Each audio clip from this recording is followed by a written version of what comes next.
Hello everyone, this is yet another episode of Career Talks, and today I have great pleasure to welcome Dr. Chris Golde. She is a career coach working with PhD students and postdoctoral researchers at Stanford Career Education, the Career Center at Stanford University. And today we will talk about Chris's personal story as a career advisor, but also about career development in a broader sense of the word. We will also talk about Chris's concept of career chapters. The idea is you are the author in your own book, how to make this book better, how to make sure that you write each and every chapter more consciously and you're becoming better and better writer in the process. Welcome everyone, and let's get started.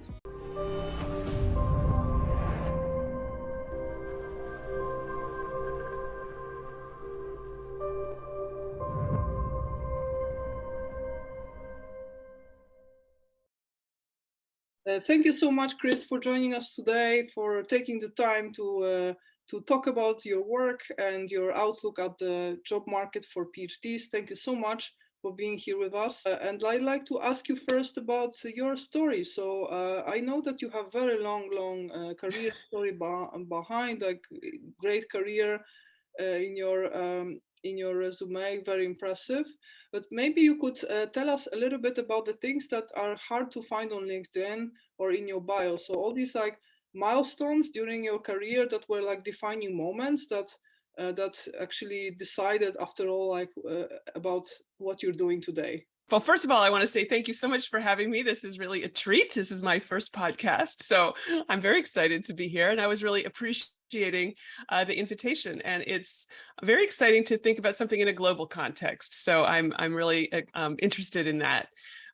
So let me tell you a little bit about my journey. I am, you can see from my gray hair, have had many chapters in my career, and the careers go in chapters is kind of a metaphor that I really like to use. So let me kind of narrate some of the important transition points. I think that transitions are always what are most interesting, and the choice making, and then kind of how I kind of come to that metaphor of careers going in chapters. I may have to look down at my notes so I make sure I don't forget something. But I can say that I also have gray hair. I just decided temporarily to dye my hair, but actually I'm thinking of becoming more proud of my gray hair, because I think this is a bit of a still this like way of like old thinking that women should dye their hair, and I think I should be proud of my gray hair.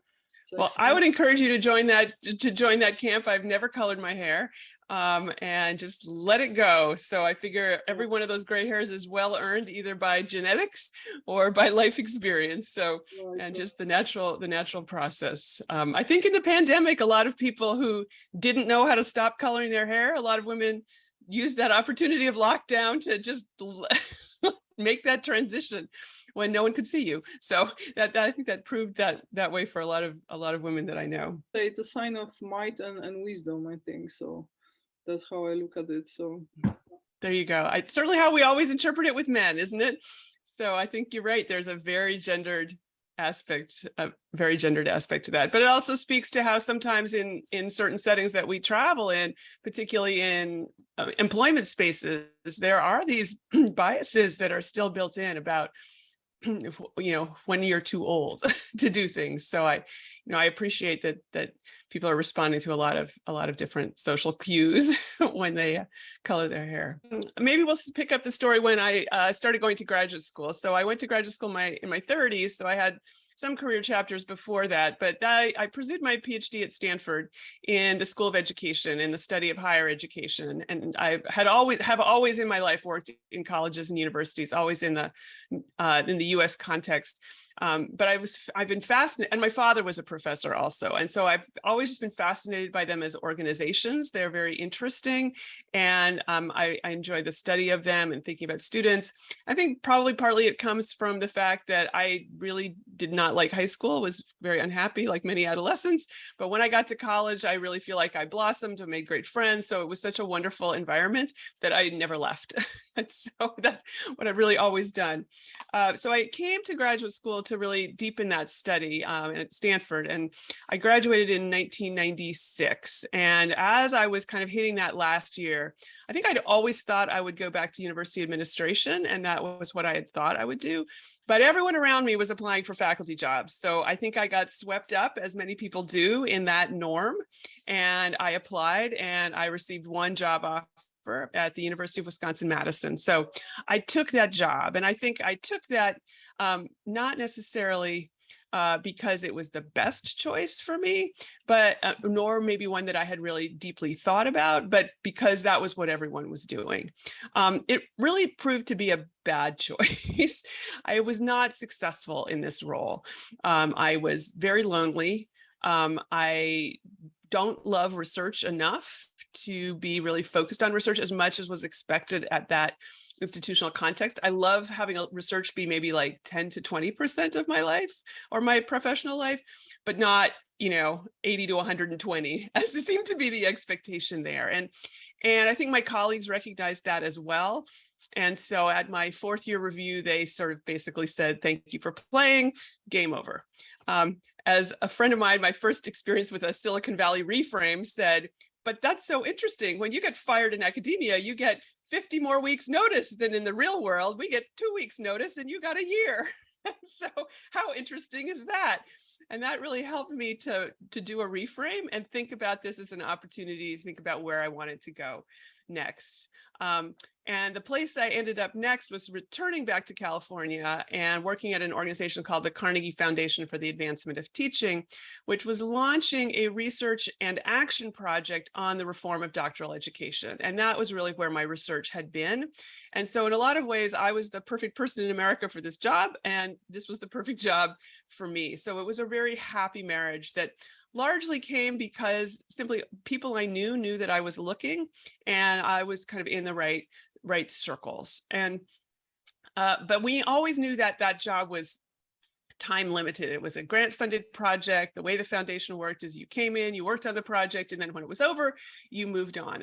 And so at the end of 6 years, I knew, well, we thought it was 5 years. They kind of gave us an extension, but after at that point, I knew I was going to need to leave. And so I think this is maybe my first little anecdote I really like to share with people. Is I was on the phone with a friend of mine. At this point, then I had bought a house and I'd also started a relationship that I liked. So I was not particularly interested in leaving the Bay Area. And that was also added a set of limits that was new for me. And I was on the phone with a friend of mine on the East Coast who's actually a very kind of felt to me like a person who kind of really followed the rules and was not like this crazy California-y person like we imagine. And she said, oh, well, what you need to do is you need to write a letter to the universe. And I said, I'm sorry, what? And she said, oh, yes, you need to write a letter to the universe, and you need to sit down at your computer and write a letter and tell the universe exactly what you want for your next position. And I said, does that work? And she said, oh, yes, it has worked for me several times. In fact, I've told the universe exactly which metro line in Washington, D.C. I wanted the office to be on. And I was like, that's amazing. What do I have to lose? So I wrote a letter to the universe. And at that time, Stanford was starting a new office on graduate education. And so I wrote in my letter that I should be hired as the deputy in that office to help with all of these kinds of things. And then I kind of gave the universe a plan B, which I don't even remember what that was. I said, but if that doesn't work, then here's this other thing. Over the next 8 months, I ended up in a series of conversations with people. And in fact, that is exactly the job that was created, and I was hired to do that job. So big fan of letters to the universe, I have to say. So I was in that job then, which I loved, and did all kinds of interesting work.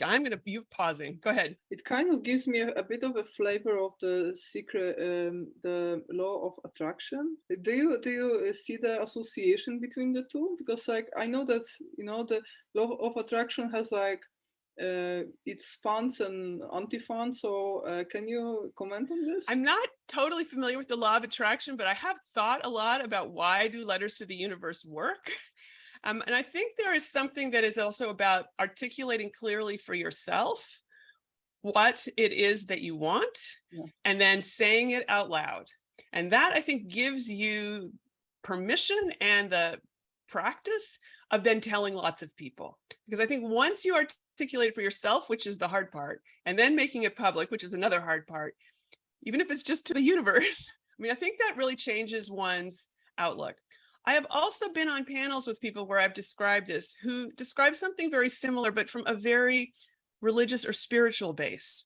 And I think it is a similar process. So I remember once being on a panel with a woman who said, I really didn't know what to do. And I asked God to show me what the way was. That is not my orientation in the world. It was hers.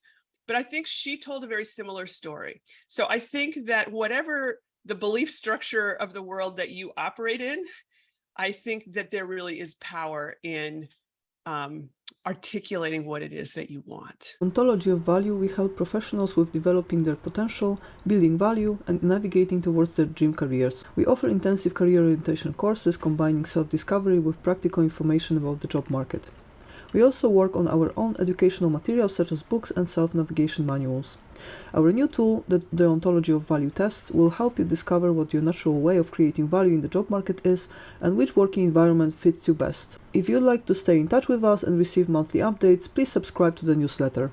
I highly resonate with what you're saying, and also in the Corona crisis, I had a lot of time to actually think about what I want. Like when the crisis was starting, I just started a little company that I'm now leading, and it was the worst possible time because if you start a business online, you don't have a following, you don't have funds, you have nothing, and the crisis hits, and then what do, right? Like you can, of course, you can speak about what you do, but nobody would listen because it's just little like fish in a pond, and just plenty of other fish. Like all of a sudden in the crisis, everyone became coach. There was an avalanche of coaches. So how do people even know that you're a good one if there's like a million coaches around you? It's like I live in the Netherlands, and we have 300,000 coaches registered in a country of 18 million people. Yeah, almost everybody gets their own personal coach. Yeah, like there's a coach at every street, like every corner, literally there's a coach. So, but I had way more time than I wanted to have to think about what I wanted, and I started feeling much better when I actually visualized. I visualized the house I want to have in the future, and I like to launch a little tiny career center there. So it's a huge cottage house, where I can invite people, and I kind of visualize that on my mind. And I'm like, this is what I raise my funds for. Like, this is the point of my company, to raise funds for this purpose. And I want to have like beautiful, beautiful green place and people around me, and party and learn and do projects all day, and just, have this whole flow around, like flow of creativity. And I basically I imagined everything, and then I started feeling already so much better, even just seeing what I really want. And before I ever get it, it's already knowing where you're going. It's already so much, like such a relief, honestly. So, I love that. And I think it speaks to a strategy that a lot of people use of making vision boards, where they do a lot of visualization and use pictures and other more artistic means of expressing what it is that they want. So I suppose a letter to the universe is kind of the word version of a vision board. And I also want to pick up on the coronavirus. I think that in those that first year in particular, I feel like a lot of students had a pause for the first time, a forced pause, which was often quite an identity crisis. But many students that I've spoken with really said it got them thinking, do I really want to do this? And why do I want to do this? And for many, it was like a chance to say, I think I don't. And to start to think about moving in some other directions. I had a student tell me that starting a PhD often feels just like getting on an escalator. And so you don't really have to think or make a lot of choices. You don't, because you're just on this escalator and it takes you in a set path. And, while you can get off an escalator, it's, a little hard and feels a little dangerous. And so I think that's really true. Absolutely. Okay, so in your case, the letter to the universe worked. A letter to the universe resulted in my job at the Office of the Vice Provost for Graduate Education, and we had a great run. And then something happened completely out of my control, really from the outside. And that is that my sister got breast cancer. And in fact, it recurred, and it became clear that it was fatal. So she had metastatic breast cancer. And so in the spring of that year, and now I can't even remember exactly what year that was, but myself and my parents, we all moved to Washington, D.C., where she lived, when she was in hospice care. And we spent the last 6 weeks of her life with her. And I took a pause from my job. So thank you for that empathetic look on your face. It was obviously a very hard thing to go through that experience of being with my sister when she passed away. Although in many ways, because we were there with her and she was not in pain and we were really able to be together as a family, it was a very good version of a very bad thing. And so I have no regrets for those choices. And in fact, in that way that it was a pause, I mean, one of the very lovely things that happened is she had a very close group of friends. She was not married. And so she had a very close group of friends who all lived very nearby. And one of her friends came and brought us dinner and ate with us every day for 6 weeks, and would jockey to see who got to be like on the list and sign up. And every weekend there was a party, and it was just, she was so surrounded by the love of her friends. And it really caused me to think about what was missing from my life and how she lived a life in a way that I was not, and that I needed to make a change. And so, and I was grieving. We were very close. And so I left my job at Stanford and basically took what I, depending on how much of the backstory I tell people, think of as my sabbatical year. And I, was in a financial situation, fortunately, because I was married then, or had gotten married by then, where I could afford to do that. And in the US, health insurance, because we are not as enlightened as Europe in terms of how we handle our health matters, health insurance is totally tied to employment. And so, or to who you're married to. So I was able financially to kind of take this year of pause. Now, I didn't know it was going to be a year. I just said, I just need to pause.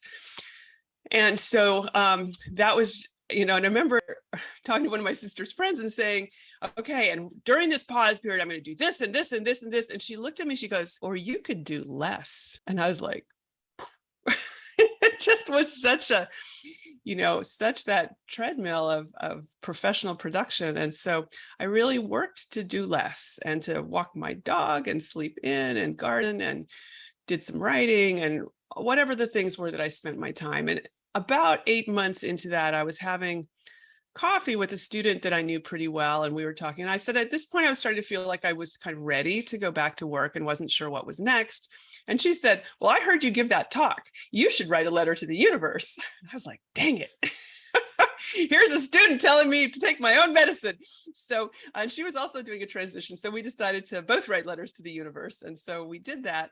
And that helped me to articulate, what it was that, what kind of impact I wanted to have, and that I maybe wanted to work less at a policy level and more individually with students, whatever. I articulated this. And again, this then propelled me to starting to talk to a lot of people. I decided the easiest thing would be to go back to Stanford, but in a different role. Didn't know what that would be.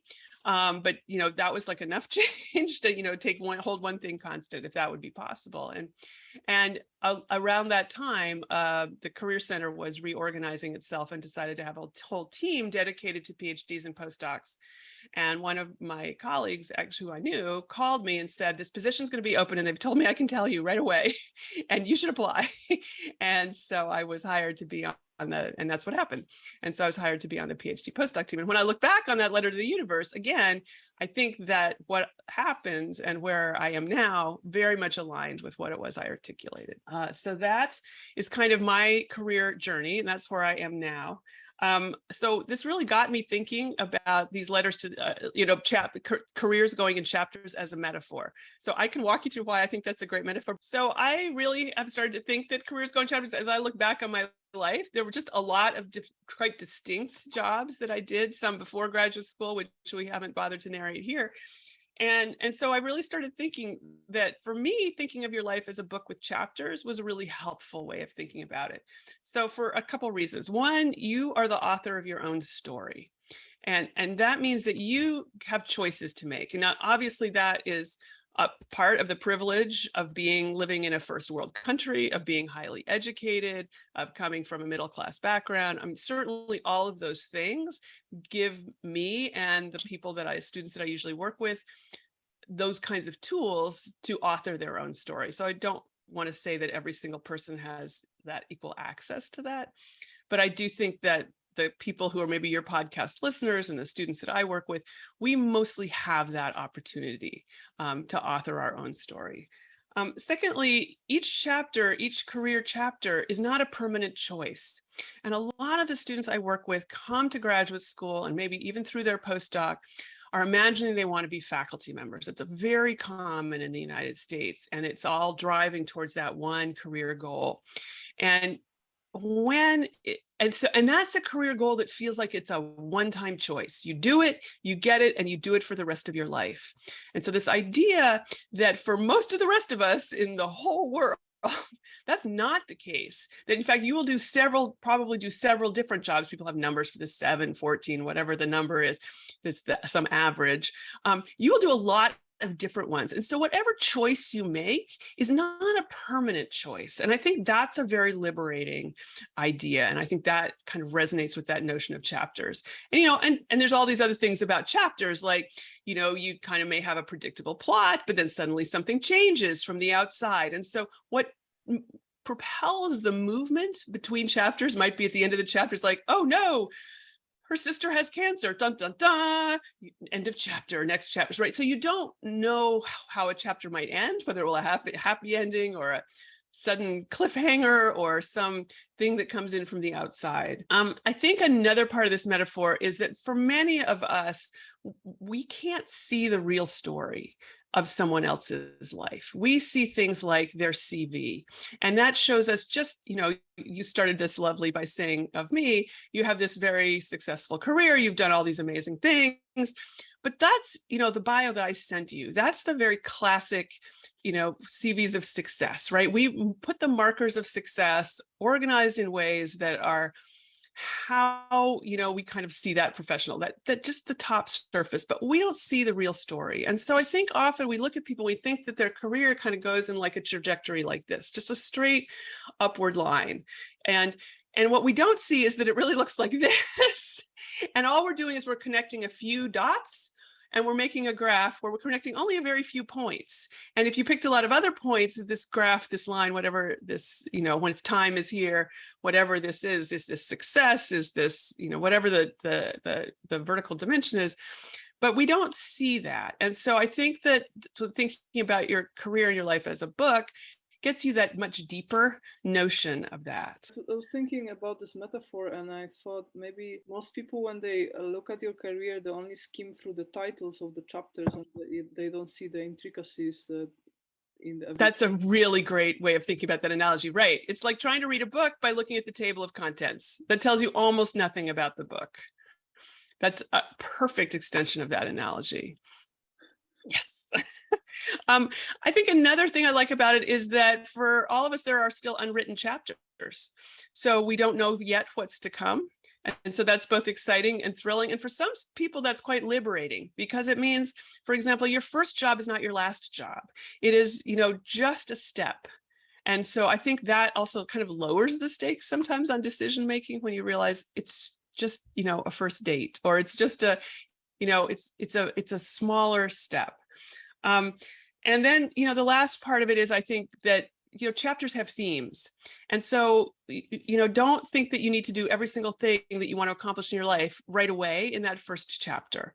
And so one chapter might be a chapter that is where you really lean into parenthood and less into your professional success, or that you lean more into family, taking care of your sister, than you do into your career. Or it might be like, I'm going full on my career and I'm going to publish 7 articles this year, and I'm just doing that. And the other parts of my life are going to recede. So different chapters, I think, have different themes. And I think it's just helpful to recognize what theme your chapter has at this time, and to sort of recognize that. So that's kind of the careers go in chapters. That is some of the ways I've been thinking about that. My personal mission is to help professionals better self-navigate in the job market. So teach them the writing skills, right, of sorts, so that every chapter is written better. And I think you use a kind of similar page, right? So can you tell me a little bit more about what you do today? Like, what is the scope of your activities and how you help your students? Sure. So unlike you, I am not self-employed. I'm employed by an organization. And I think that gives me a great deal of freedom and security. So we have a team of 3 people, and any Stanford PhD student or postdoctoral scholar has access to our services. So, and I'm in the context of a larger university-wide career center, and I realize that that's very common in the U.S. and very uncommon in Europe. And so, not knowing where all of your listeners are coming from, this notion that there's a lot of support services for students is been something that's been part of American higher education since about the 1920s, is when the whole student services and student personnel, they used to call it, but helping students support network has been part of university administrative structures for quite a long time and has only grown more robust over time. So many students live on campus, and there's a whole housing department that doesn't just give you a room, but has programs and students to help you, and orientation programs and mental health support services and career services and centers, community centers for people who share particular backgrounds and identities, and whole international student office. So all of these kinds of things are part of student life, student affairs. That has some of those names. And so our career center is part of that. Most career centers in the US are oriented largely to the undergraduate population. This idea of providing all of these kinds of services for graduate students is quite newer, and has really been a movement of the late 1990s to present, so maybe the last 30 years, that we've really seen an expansion of these services to graduate students. And sometimes that means that the career centers for graduate students are located in like the graduate dean's office, because the campus career centers like, oh, we don't understand graduate students, we don't want to do that. Or it's really an integrated part. And I'm really fortunate Stanford was very early in integrating graduate student careers into the career center. So when I was a student at Stanford, there was someone in the career center who worked with graduate students. Now we're a team of 3 just for postdocs and PhD students. So that part of that practice has really grown. Okay, so that's the context. So what I do on a week-to-week basis is I have one-on-one appointments with students. We have an online appointment system where you just, if you're a student, you can make an appointment with me for 30 or 45 minutes. And we, these days, do them all on Zoom, which is actually kind of lovely because you can see someone's full face and because you can put lots of resources in chat for people. So it's a really easy way to point people to resources. And people come in at all stages and talk about all kinds of things. So sometimes we see early stage students, they're really thinking about things like, why am I in graduate school? What resources does Stanford have for me? How do I take advantage of that? Or do I still want to be in graduate school? What else might there be out there for me? And then we see the students towards the end, when it's like, okay, I'm applying for jobs. How does that work? Or I have a resume. Can you read it over and give me feedback?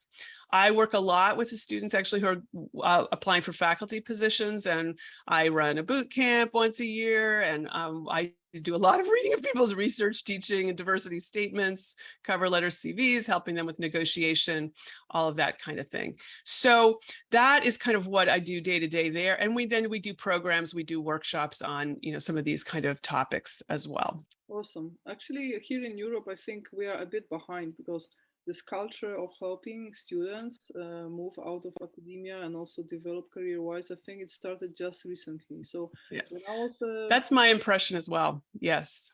Yeah, when I was employed as a PhD student between 2013 and 2017, it was still non-existent topic. It was still seen as a failure to leave academia. It was especially in institutes like my institute, Donder's Institute for Brain Cognition and Behavior is one of the leading institutes in Europe in this particular area, and it was just to even mention that you are thinking of leaving academia was like a sign of this failure, and it just, nobody would tell you that, but they would be like, okay, well then we don't invest in your grants anymore because you just, okay, bye, Right.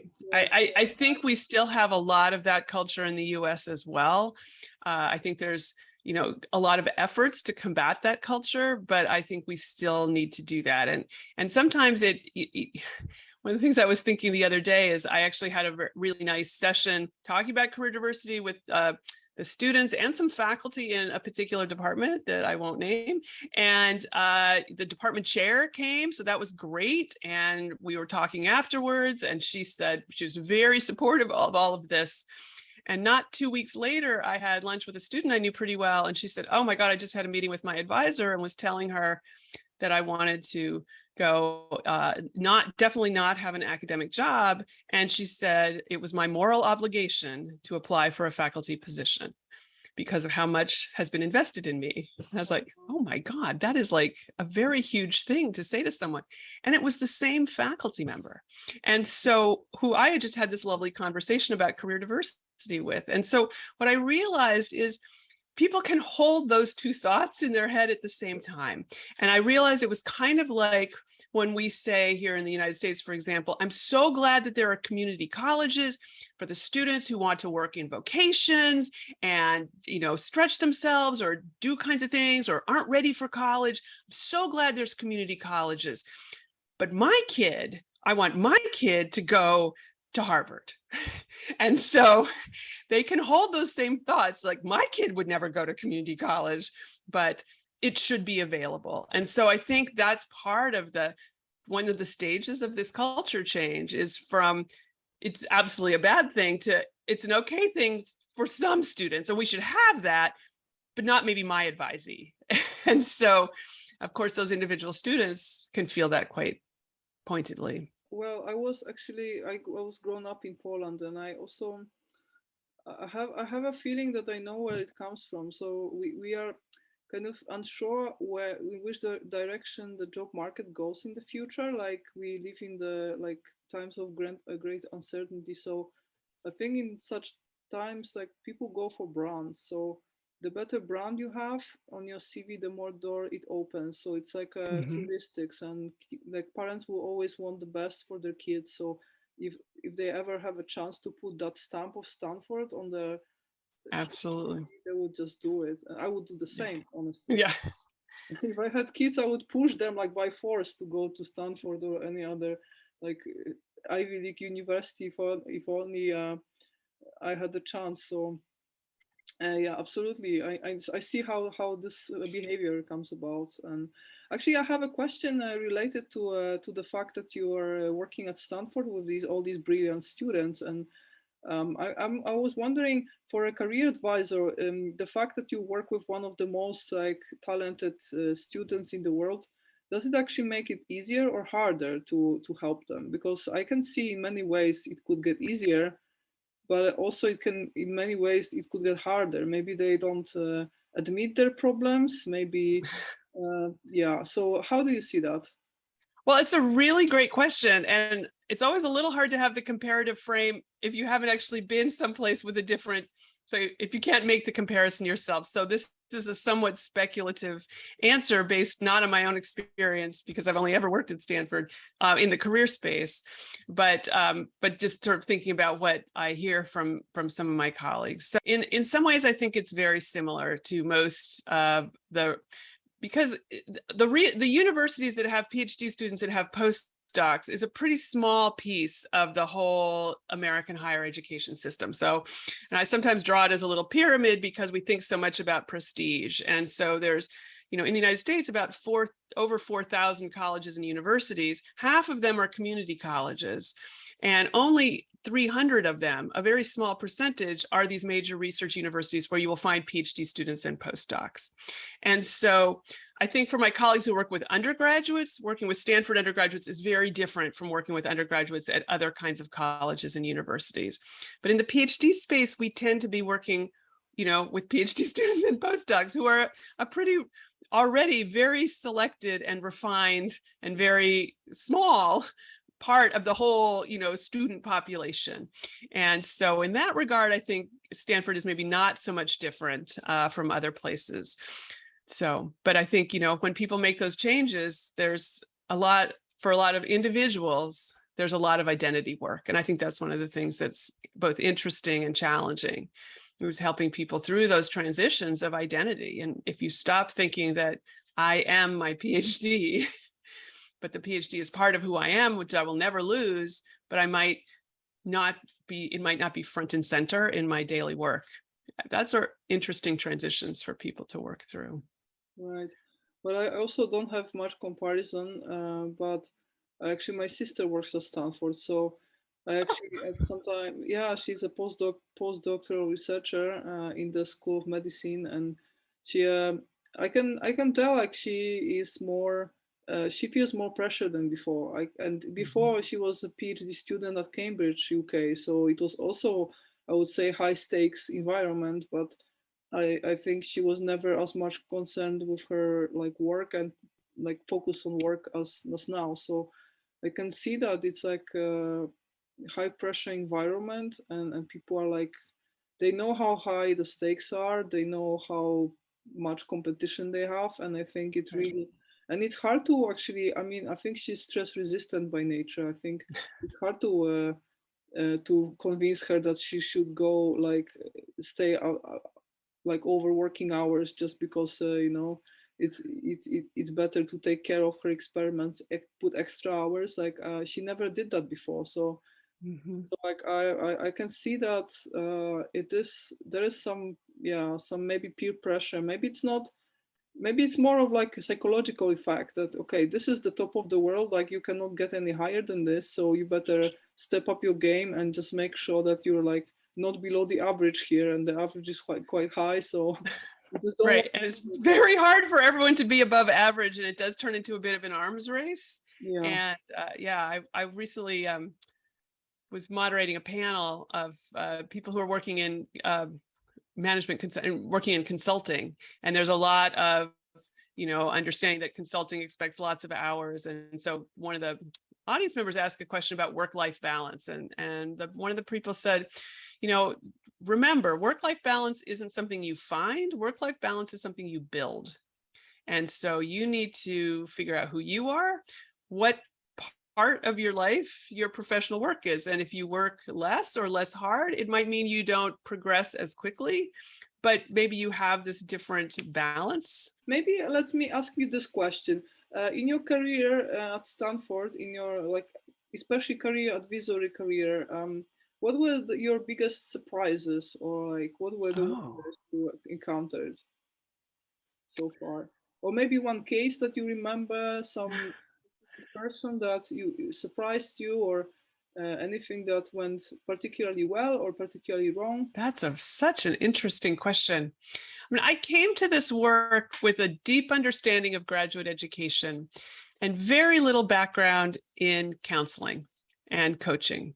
And I've since learned through the professional association that I'm part of, the Graduate Career Consortium, the GCC, which you may have heard of, that most people come to this work of doing career and professional development work with graduate students, either come from career centers and careers and counseling backgrounds and don't know very much about graduate students and PhDs and postdocs, or come knowing a lot about graduate students, PhDs, and postdocs, but don't know very much about career counseling. And I think those are the two paths into that. And so at this juncture, very few people come knowing both. And so there isn't, you know, like master's programs which are training people to do that specifically. So so I think for me, it's really been the biggest challenge, I think, has been really trying to hold that coaching mindset of asking questions and not giving people advice and telling them what to do, or just answering questions directly. And so that is that is what I find very challenging.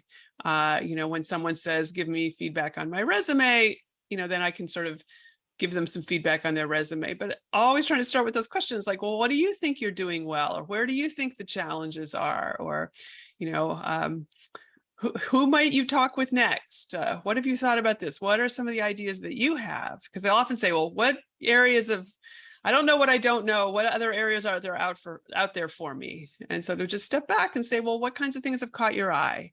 What have you been interested in? That I think has been a challenge for me.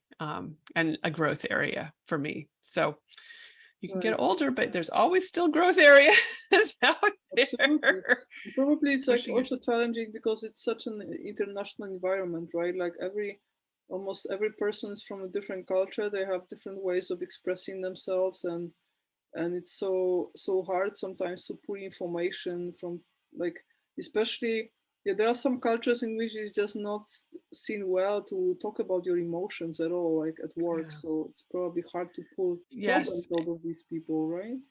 Yeah, I think that's challenging. I think I've become more aware of those intercultural.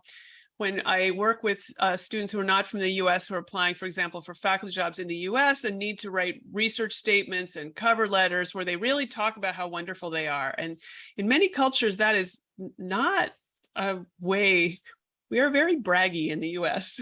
We are quite willing to talk about our own perceived wonderfulness and to be very it's a very individual self-promoting culture, and not a very communal culture relative to many other cultures in the world. And I think that makes some of our ways of being in the US very challenging. Another thing I've been really thinking about and was asking about at this last GCC meeting also is, as career coaches, we often talk about the power of informational interviews. And I looked at some of the other editions of your podcast, and it certainly was something I saw Jen Polk talking about, for example.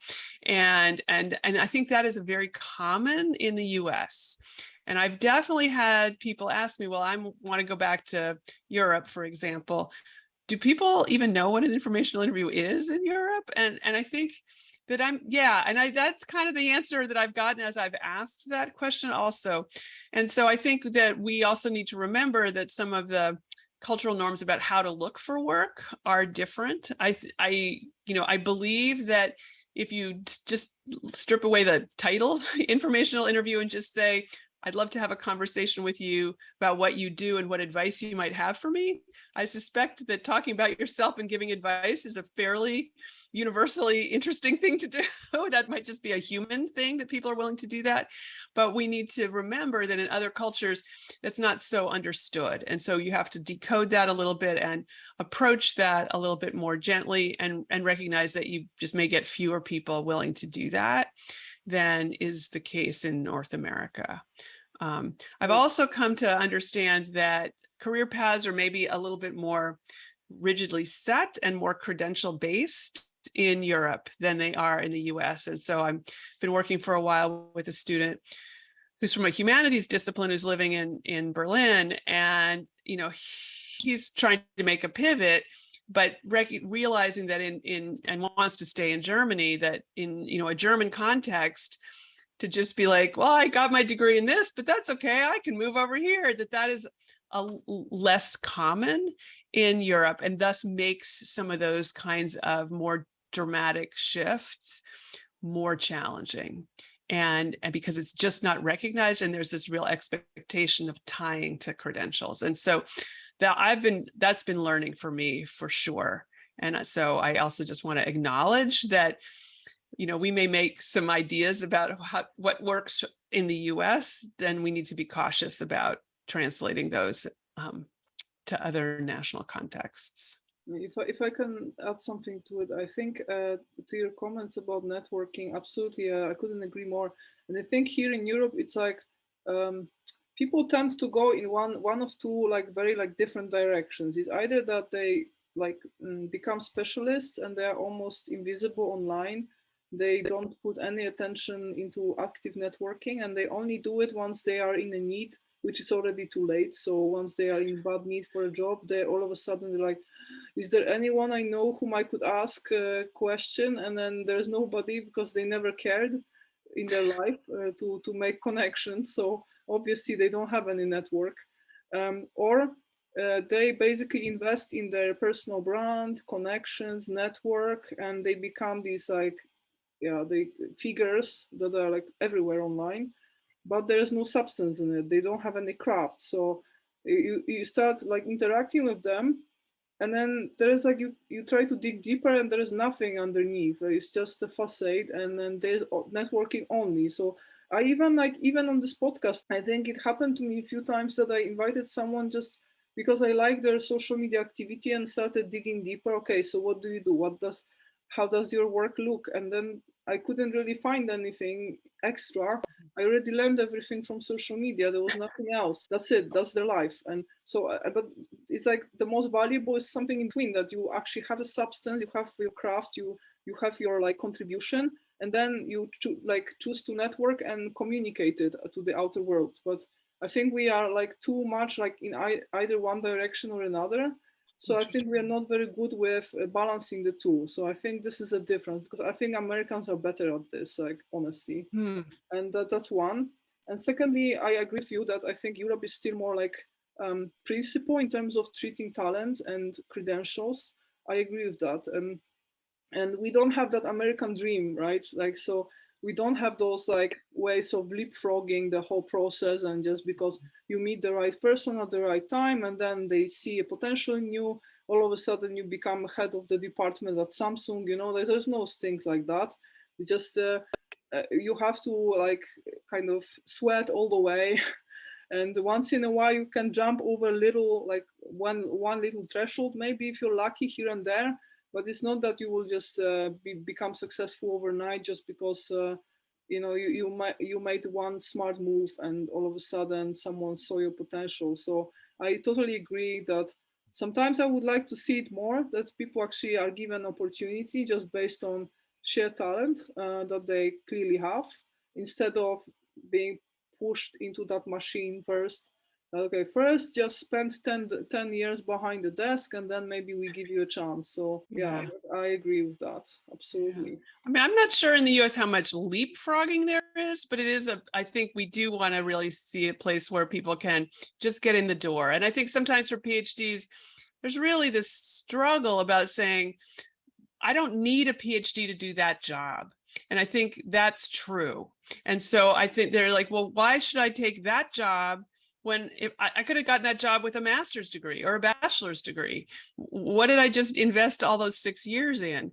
And I think that's true. And so I do think that we often try to help students to see, right, if you're making this shift, you're into a different area, you probably have to start lower on the ladder, and that you may need to have people see the value of your PhD, or even if they're not valuing the PhD itself, the kinds of ways that you think or the kinds of skills that you bring. And so I think, again, it's about sort of separating what you know and can do, your expertise and skills, from the credential. And so, you'll never lose the credential. You'll always have that. You'll never lose what you learned there, but people may appreciate it in different ways. And you may even not want to say a lot that you're a doctor because it may intimidate people, or they may feel like, well, you would never want to take this job. I remember working a student, and she met someone at a career fair. She was interested in that company, and she's like, I think I could do that job.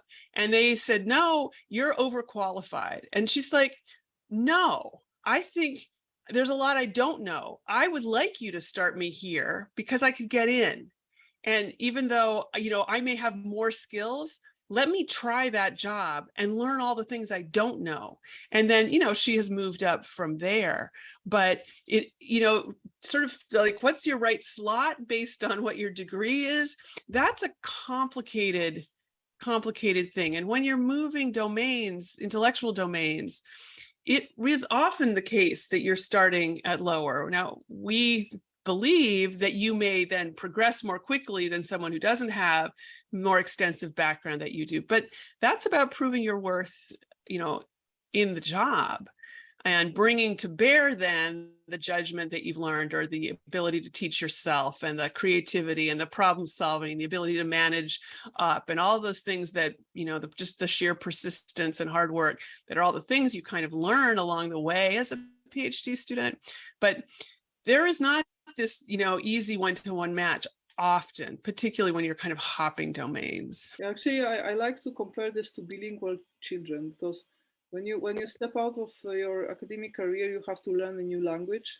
like you are in a new, completely new culture, a new environment with new, like different values. So it's a completely different way of thinking as well. And you will be slower. Of course, you will slow down because it's new language. But at the end of the day, then you make progress. And bilingual children are also like known as the slower at development than other children. But once they get there, they have even, like, it was even found in studies that even their like level of thinking is different. It's just not even only language, but they are effectively smarter children.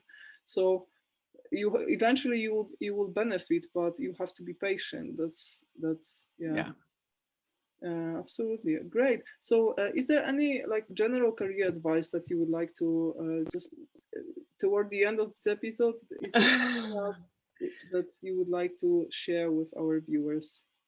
Well, I just think there's great value in talking to people, listening to people, asking them their stories. I think being open to opportunities. The book Designing Designing Your Life, the Evans and Burnett book on designing your life. I think there's a lot of wisdom in there about just staying open to possibilities, saying yes to things, getting a little out of your comfort zone, and just practicing that. Many of these things are skills, and you can get better at them. So you can get better at talking to people, right? I mean, trained anthropologists or journalists are much better at talking to people than you are, than I am anyway, and then many of us are. But these are skills, and we can practice and we can get better. And to really think, like, anytime you learn a new skill, you don't say, I'm going to start ice skating today and then I'm going to be in the Olympics tomorrow.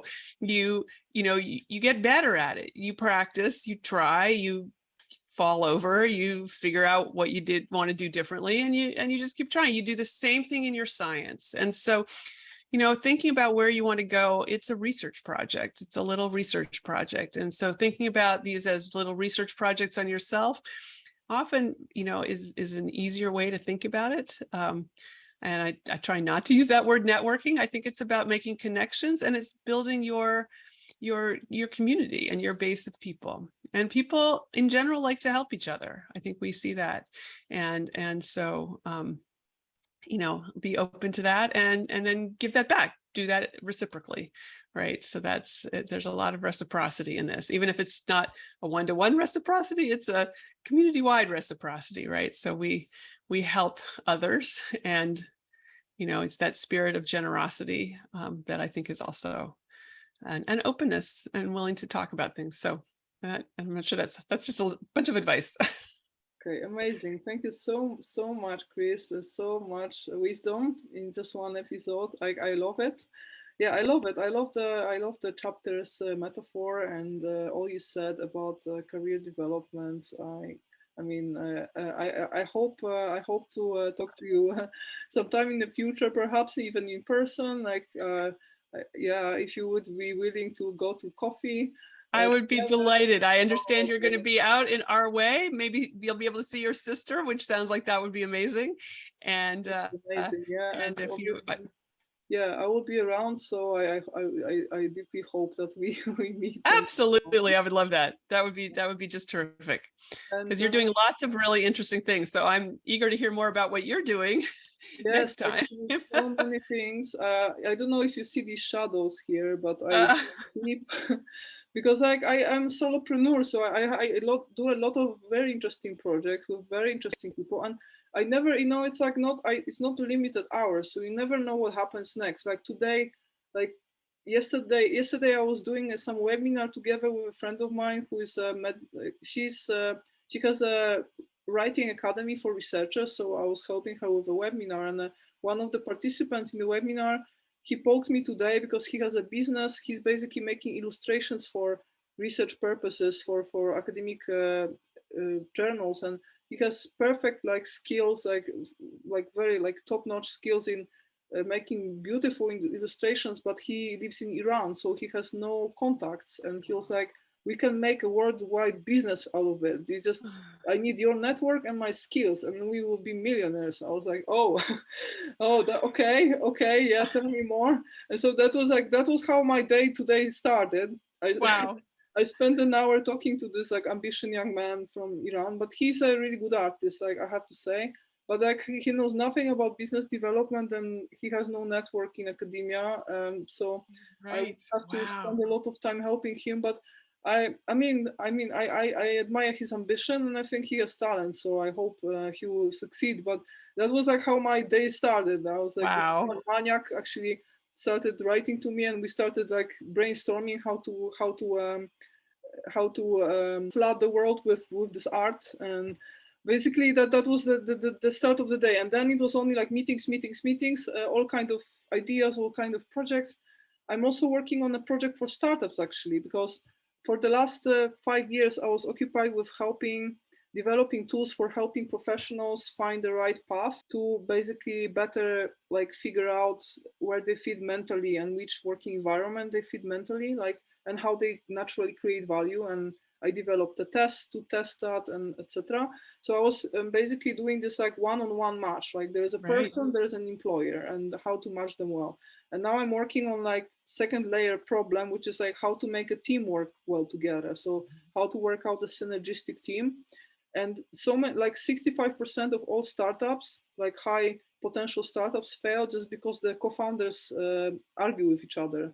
So this is really big problem, that there are no tools to help early phase startups better like get healthier in terms of synergy and anti-fragility, and how to, you know, together go through the recession. And so I'm just working on a set of tools to help startups actually get more stronger and healthier.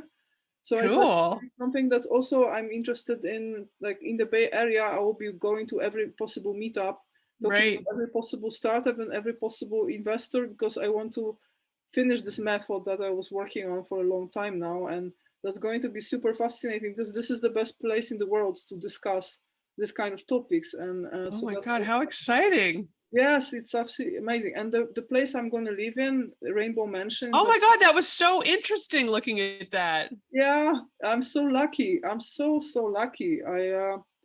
Maybe I'm not lucky. Maybe I'm just a good career advisor, because actually there you go. Well, you are making your own luck, right? You look a lot and you keep asking questions, and some percentage of that works. So that's thank you so much, guys, for watching this episode. Thank you so much, Chris, for being our guest today. Fantastic to have you, and thank you so much for all the information and insights and that you shared today. And thank you so much, and see you guys next time. Great. Goodbye. Bye-bye.